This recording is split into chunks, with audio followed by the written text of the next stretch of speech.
नाशिक जिल्ह्यातील 12 ज्योतिर्लिंगांपैकी अत्यंत प्रसिद्ध असणारे ठिकाण म्हणजे श्री क्षेत्र त्र्यंबकेश्वर. या पवित्र ब्रह्मगिरी पर्वताची प्रदक्षिणा म्हणजेच ब्रह्मगिरी फेरी होय. श्रावण महिन्यातील प्रत्येक सोमवारी केली जाणारी अत्यंत महत्त्वाची धार्मिक व पारंपरिक परिक्रमा आहे.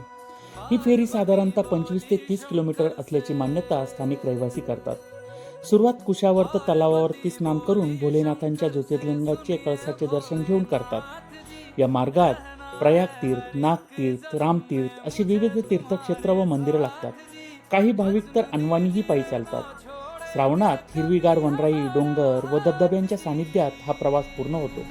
हे सर्व बघून पर्यटकांच्या मनाला निश्चितपणे भुरळ पडल्यास वाचून राहत नाही. खरं तर गौतम ऋषींनी केलेली तपस्साधना व भगवान शंकरांचा आशीर्वाद या फेरी दरम्यान सर्व भाविकांना पापक्षालनातून मुक्ती तर देतात, पण आपल्यालाही सदैव असणारा अनमोल असा आशीर्वाद प्राप्त होतो अशी भाविकांची मान्यता आहे.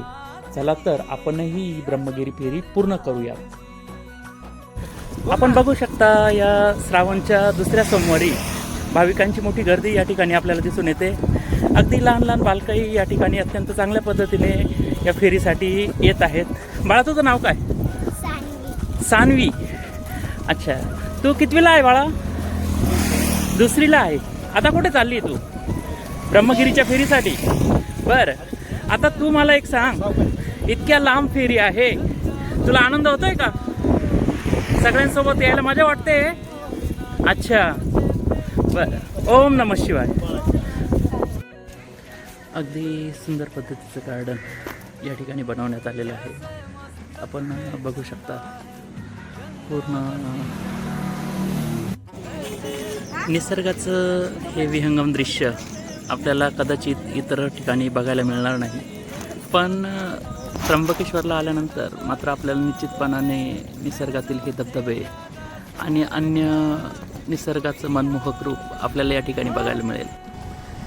मागील वेळी आपण बघितलेला नेकलेस धबधबा पावसाच्यामुळे दिसत नव्हता, परंतु ह्या श्रावणी सोमवारमध्ये मात्र नेकलेस धबधबा आपल्याला सुंदर रीतीने दिसतोय. कित्येक भाविक हे अनवाणी पायाने चालले आहेत.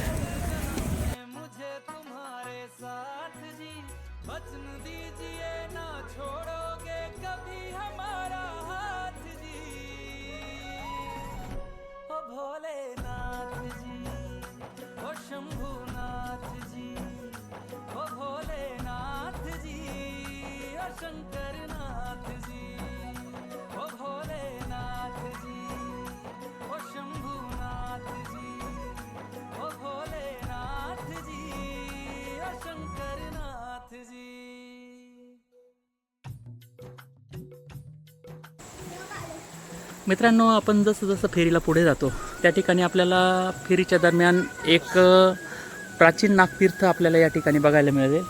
या ठिकाणी आपण जर बघितलं तर एक अत्यंत सुंदर प्रतिकृती नागदेवतेची या ठिकाणी आपल्याला बघायला मिळेल. आणि याच ठिकाणी एक सुंदर असं तळं खोदलेलं आपल्याला या ठिकाणी बघायला मिळेल, ज्यातलं पाणी इतकं सुंदर आहे की आपल्याला तळसुद्धा, तिथलं खाली गवतसुद्धा अगदी सहज दिसेल. आपण जर फेरी कराल तर या ठिकाणी अवश्य आपण बघा. याच ठिकाणी फेरी करत असताना आपल्याला हा लहानगा दिसलाय. किती वर्षाचा आहे तू?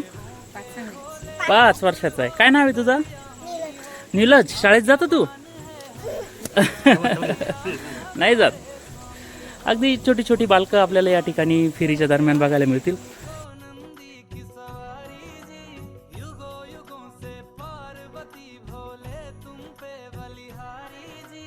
जब